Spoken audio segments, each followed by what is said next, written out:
faut une pleine conscience qui soit, dès le départ, alliée à une notion de bienveillance, c'est-à-dire d'avoir de la considération pour autrui. Et pour avoir de la considération pour autrui, il faut respecter autrui, lui accorder de la valeur.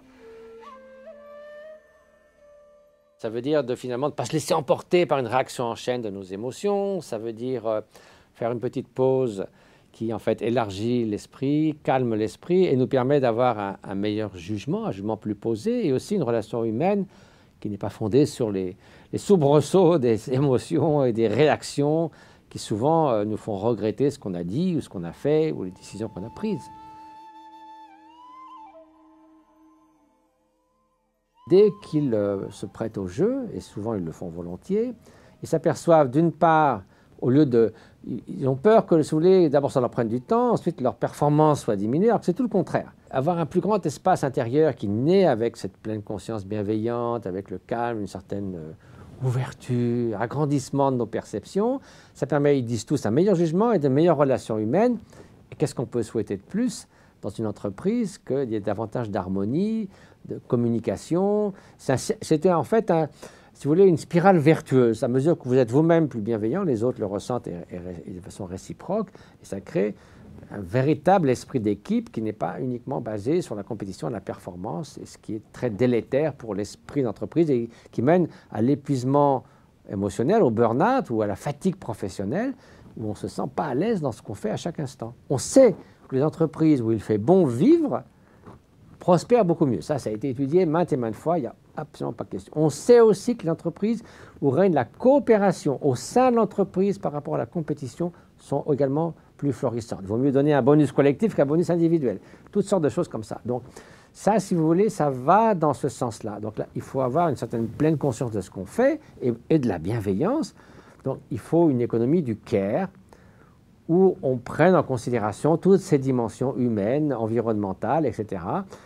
Et bon, peut-être que, je veux dire, la recherche toujours de maximiser le profit immédiat, je veux dire, on ne peut pas vivre constamment dans le court terme. On ne peut pas ne pas être préoccupé par la qualité de vie.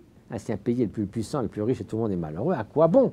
Donc la qualité de vie, c'est la qualité de vie au travail, dans l'entreprise, dans la société, dans la famille, une génération, une vie. C'est quand même pas négligeable, c'est pour ça qu'on est là, qu'on vit, tant qu'à faire, autant vivre avec certains bien-être. Et puis il y a un défi tout à fait nouveau à notre époque, que nos actions aujourd'hui déterminent pour la première fois dans l'histoire de l'humanité, de manière absolument cruciale, le sort des générations à venir. Elles vont se dire, vous saviez, pourtant vous n'avez rien fait.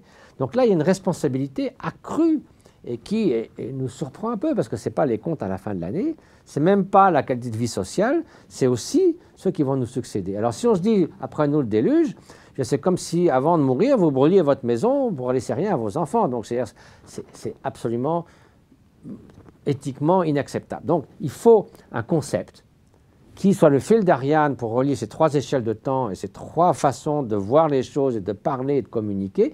Et il n'y a pas d'autre concept, à mon sens, si vous en avez un, proposez-le, que l'altruisme, c'est-à-dire d'avoir davantage de considération pour autrui. Si un peu de pleine conscience peut modifier, disons, 10 minutes par jour ou 20 minutes par jour, modifie les 23 heures et 50 minutes qui restent, y compris votre sommeil, vos relations humaines, votre façon de travailler, un bon investissement, comme on sait maintenant que l'exercice physique, même les grands chefs d'entreprise, ils vont à la gym, parce qu'ils savent que c'est bon pour leur système immunitaire, c'est bon pour leur santé mentale, c'est un antidépresseur, etc., etc. Donc, si on comprenait que le système immunitaire mental aussi a besoin d'être pris en considération, alors, que faire? Alors, si on peut prendre 10 minutes, très bien, je crois quand même 10 minutes, on passe du temps 10 minutes à faire des trucs qui n'ont aucun sens, donc on peut essayer de leur donner du sens.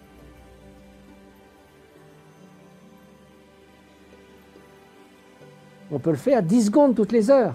Vous faites une pause pendant 10 secondes, un peu de calme d'esprit, un esprit plus clair, plus calme, et un peu de bienveillance. Pour vous poser un petit peu. Au lieu d'être constamment à ce qui se passe à l'extérieur, vous posez un petit peu, vous faites des grandes respirations simples, et vous pensez, essayez de voir un petit peu cette composante de calme qui est en nous, et puis encore une fois, vous pensez à quelques personnes en disant, puisse-t-elle être heureux, puisse-t-elle être libre de la souffrance, une sorte de bienveillance à tous les êtres. Mais ces quelques 10 secondes ont une qualité différente. Et ces moments, même s'ils ne durent que peu de temps, dans d'autres circonstances, vous pouvez vous y référer. Vous connaissez le goût Vous avez été au bord de la mer, vous avez goûté la mer, vous savez qu'elle est salée. Vous pouvez vous rappeler dans des circonstances difficiles, oui, il y a un espace de calme que je connais, auquel je peux revenir, et ça vous donne, vous êtes moins déstabilisé, moins sentiment d'insécurité. Et quand on a moins de sentiment d'insécurité, on ne cherche pas à se protéger moi, on est plus ouvert et disponible aux autres.